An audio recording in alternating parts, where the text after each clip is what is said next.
When most people think of wood construction, they think of your typical stick frame construction like building a house. What we're doing that's different is we're manufacturing large-scale mass timber elements like entire wall panels that we can deliver and drop in on site. For me, mass timber, it's coming back to traditional ways of building.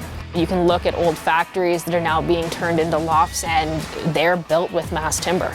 These buildings are over 100 years old and they're still standing. So for me, it's really about coming full cycle of, where we started.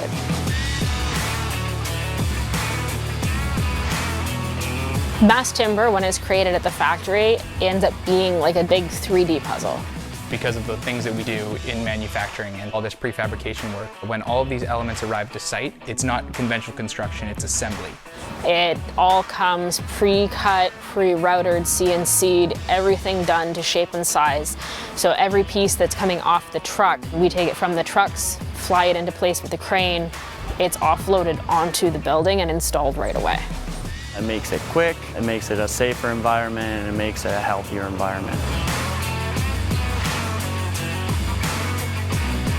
One of the other large differences between traditional concrete building and timber is the size of the manpower needed.